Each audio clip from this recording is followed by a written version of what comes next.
કેમ છો બધા મજામાં ને? ગુજરાતી ઘરેલું રસોઈમાં તમારું સ્વાગત છે. તો આજે આપણે બનાવીશું પનીર મકાઈ કોફતાનું ગ્રેવીવાળું શાક. હોટલના ટેસ્ટને પણ ભૂલાવી દે તેવું ટેસ્ટી આ કોફતાનું શાક ઘરે બનાવવું ખૂબ સરળ છે.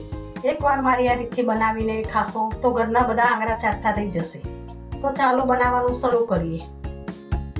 તો કોફતા બનાવવા માટે 2 નંગ બાફેલા બટાકા, 1 બાઉલ બાફેલી મકાઈના દાણા, 1 બાઉલ છીણેલું પનીર લઈશું.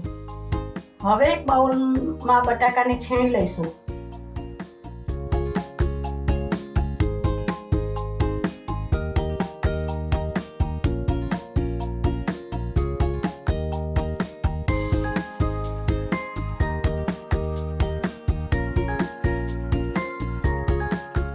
તો જુઓ, આવી રીતે બટાકાને છીણીની મદદથી છીણી લીધા છે.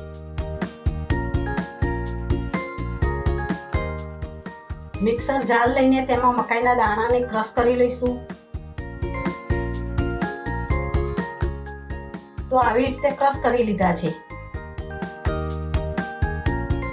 હવે બાઉલમાં નાખીને બટાકાના માવા સાથે મિક્સ કરી દઈશું.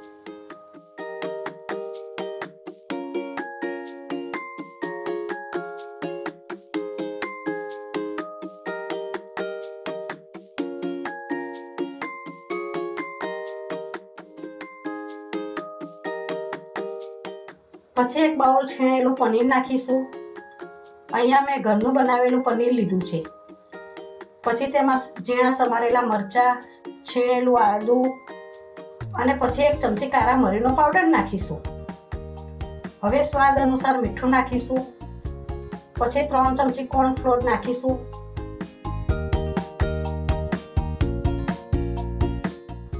પછી બરોબર હલાવીને મિક્સ કરી દઈશું. કોર્નફ્લોર નાખવાથી બટાકા અને મકાઈમાં જે પાણીનો ભાગ હોય તે શોષાઈ જાય છે, જેથી કરીને આપણા કોફતા તળતી વખતે છૂટા ના પડે અને ગોળા વાળતી વખતે પણ સુલભ પડે છે.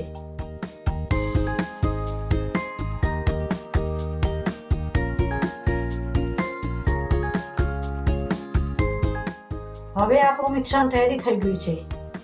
હવે હાથમાં તેલ લગાડીને મીડિયમ સાઈઝના ગોળા વાળીને કોર્નફ્લોરમાં ભેળવી દઈશું.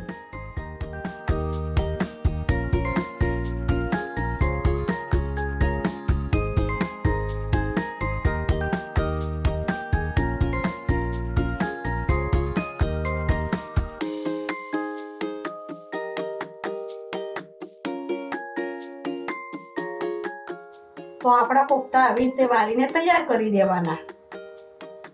હવે આપણું તેલ ગરમ થઈ ગયું છે. તો હવે એક એક કરીને કોફતાને તળી લઈશું.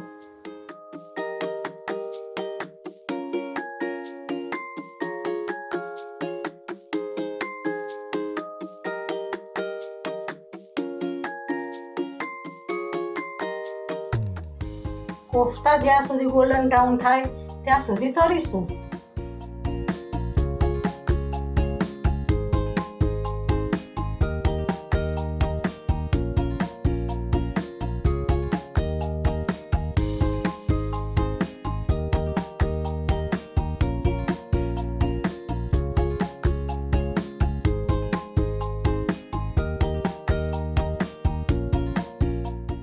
હવે કોફતા ગોલ્ડન બ્રાઉનના થઈ ગયા છે. તો તેને એક ડીશમાં કાઢી લઈશું.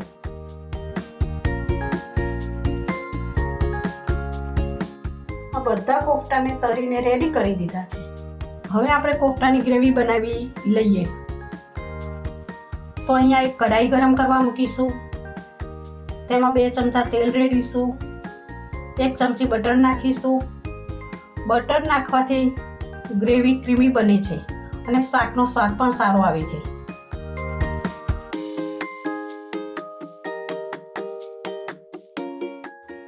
પછી 1 ચમચી જીરું નાખીશું.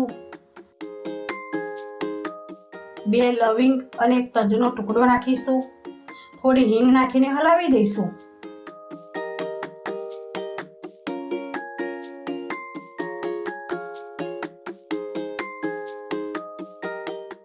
પછી લસણ, મરચાં અને આદુના ટુકડા નાખીશું.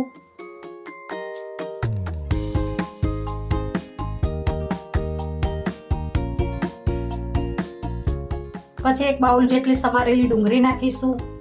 ડુંગળીને 2 મિનિટ સુધી સાંતળવા દઈશું.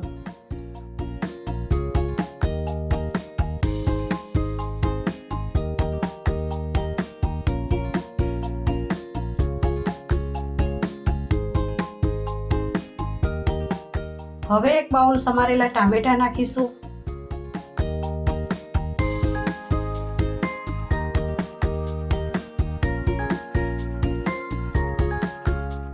પછી 10 થી 15 જેટલા કાજુ નાખીશું.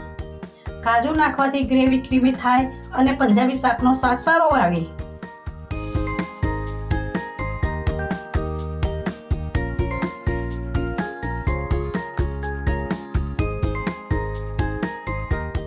હવે 1 ચમચી હળદર નાખીશું.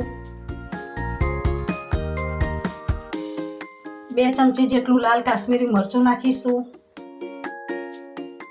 1 ચમચી ધાણા જીરું પાવડર નાખીશું.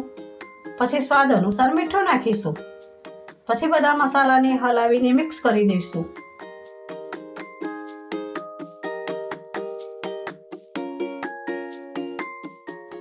હવે આને ચડવા માટે થોડું પાણી રેડીશું.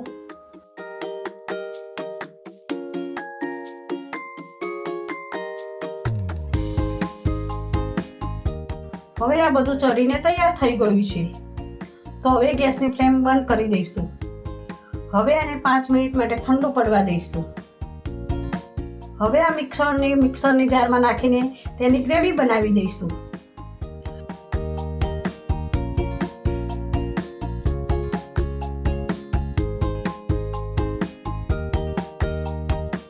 તો જુઓ, આપણી ગ્રેવી બનીને રેડી થઈ ગઈ છે.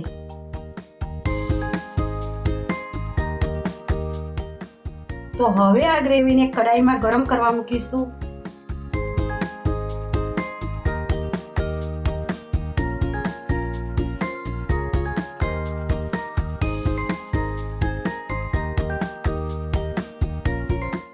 પછી તેમાં 2 ચમચા મોરું દહીં નાખીશું. પછી 1 ચમચી ખાંડ નાખીશું. પછી તેને બરોબર હલાવી દઈશું.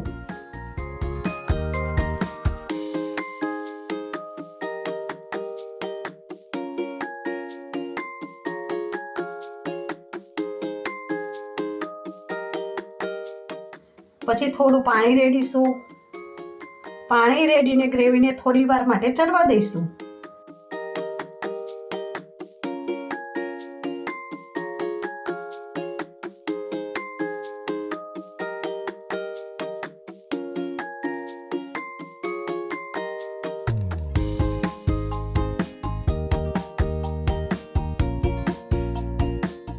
તો જુઓ, આપણી ગ્રેવી બનીને રેડી થઈ ગઈ છે.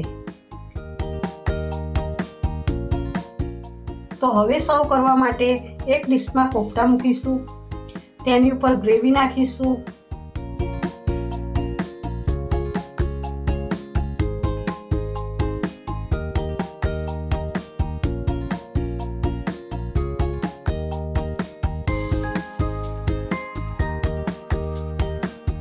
હવે તેની ઉપર તાજી મલાઈ નાખીશું.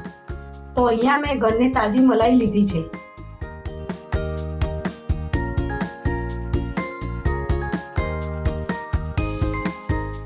તો જુઓ, આપણા પનીર મકાઈ કોફતાનું પંજાબી શાક ખાવા માટે રેડી થઈ ગયું છે. તો આ પંજાબી શાકને તમે પરાઠા, નાન કે રોટલી સાથે ખાઈ શકો છો. જો તમે મારી આ રીતથી પનીર મકાઈના કોફતાનું પંજાબી શાક ઘરે બનાવશો તો નાના મોટા બધાને ખૂબ ભાવશે. તમને મારી આ રેસીપી ગમી હોય તો મારા વિડીયોને લાઈક કરજો અને મારી ચેનલને સબસ્ક્રાઈબ કરજો. જય શ્રી કૃષ્ણ.